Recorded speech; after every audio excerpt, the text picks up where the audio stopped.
Oh, hey, Darren. Darren Mannix, eh? There's a fella. I thought I'd surprise you and ask you to indulge me in a reflection. And yeah, I've enjoyed getting to know you in adult life. Um, what's incredible to me is that the profound memories we all have of childhood and the ant line, that you were showing me, that little creature that throws rocks up at ants and gets them to go into his cave. Well, I never saw the ant line. That's probably why the memory's so stuck with me. Um, it seems to be a a very sticking memory point that if you don't get what you want, or you feel that you've missed out, or you're deficient in some way, or you never get the prize, then it sticks out because that's kind of a benchmark, you know. And uh, you want to experience everything, and there's the human ego, which is compare and contrast with all your peers. I remember you said you looked across at us at uh, Keys from Melissa Riley, the McLEANs, and other people, and Cargills, and you thought that was the clean side of the crack, the nice side of the tracks, you know. And isn't that a funny thing? Because you know, as far as facades and the manicured front goes, I always felt that your side of the tracks up near the Dandenong and up towards the factories and all that kind of stuff. So that's for me where the magic happened. Um, you've probably never even realised um, that you were just so real out there, you know.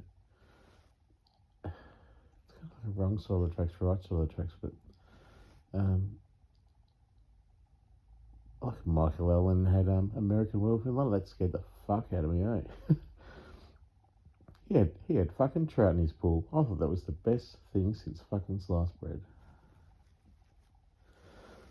You know, often if you'll indulge this, if you can access the boy inside of you, the little boy, and you can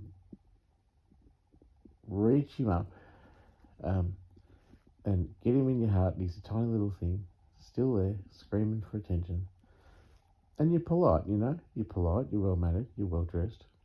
You've formatted to society's good intentions. Isn't that funny how you kind of, I think, adopted with your dad and his early death and so many issues, and the deficiency of that would end up such a outstanding, holistic and well mannered and extremely well rounded and self actualized person, you know, and just the whole sobriety of it all, you know.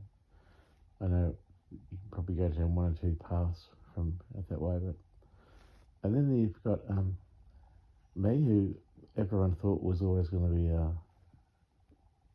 the good kid, you know.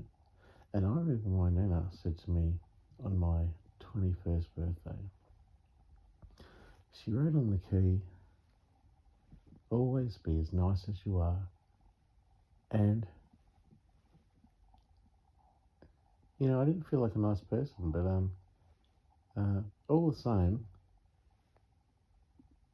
that's really stuck with me. That, and for all intents and purposes, my parents and siblings are well-meaning. We did have fun, and I love them. But these dark undercurrents of me being aware of the facade, and it became like almost so outrageously fantastic.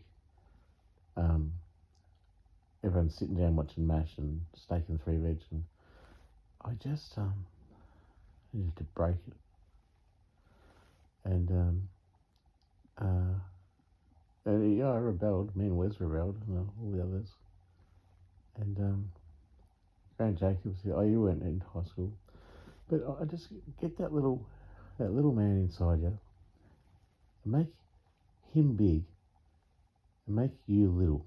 So if I want you to do this, I want you to sit down, and your little man crawls out of your heart and puts down the ladder,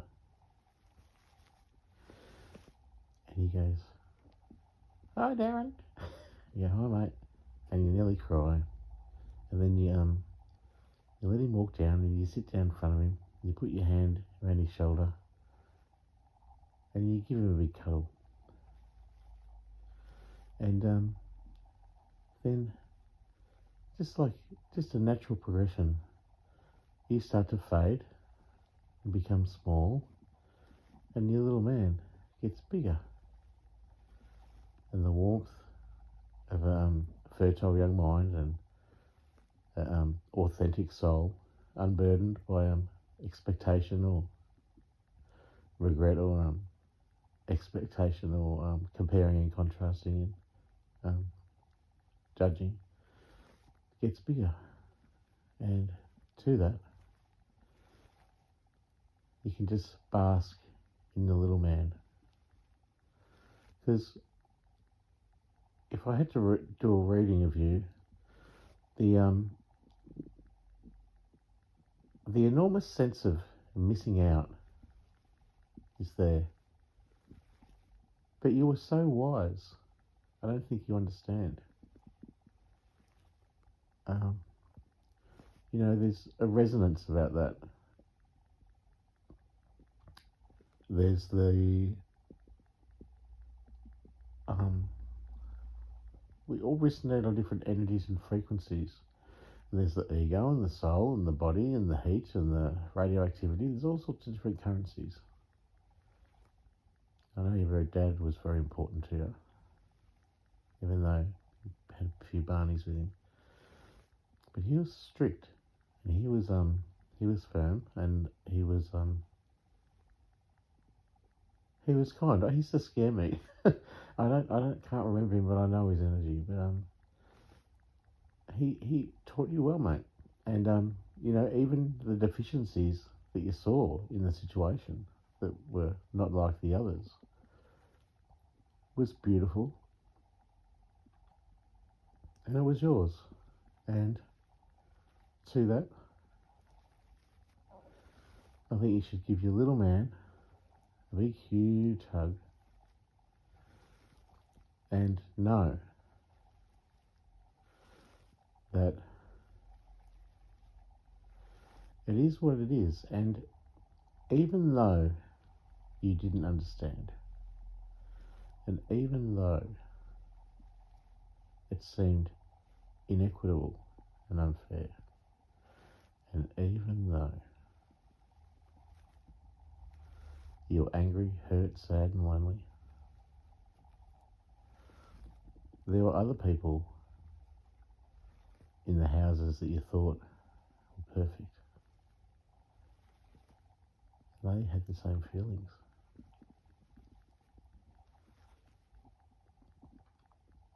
And they also thought the world of you, mate. So have a good night. Just relax into the moment. Thanks for indulging me. And I thought I'd give you a little treat, send you a bit of a Facebook stalker guy. Yeah, been following people around the place.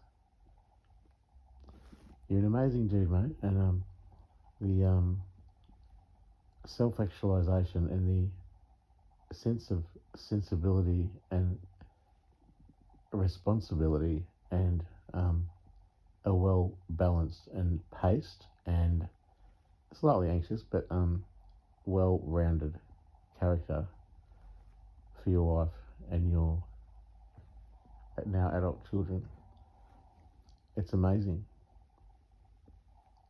Now I'm going to just say something just really gentle. There was never a deficiency. When you zoom back fast enough and far enough, we're not male or female, we're not right or wrong. We're just spirits having a human experience. And it's unclear to most people, but there'll be no people in the 1,000 years to come on this planet. It's a very slim, thin slice of the wedge there. And we're living in the quickening, which is the amplification of souls up until a tipping point. And before, the real great sadness comes. Because you've had a blessed life, mate. And, kudos to your dad. I think he's here. And, he loved you very much. And even though he had confusions, but we do the best we can. And zooming back to real time, me in my room and we're chatting today when I was baked. You're doing a great job. And there's no need to chase, to yearn, to be, to get. There's no need. All that is, ever was, and is, so below, so above, so below. Everything big is small, everything small is big. And everything authentic and intuitive is an allegory to spirit and the divine. And bless you, buddy. It's really great, mate.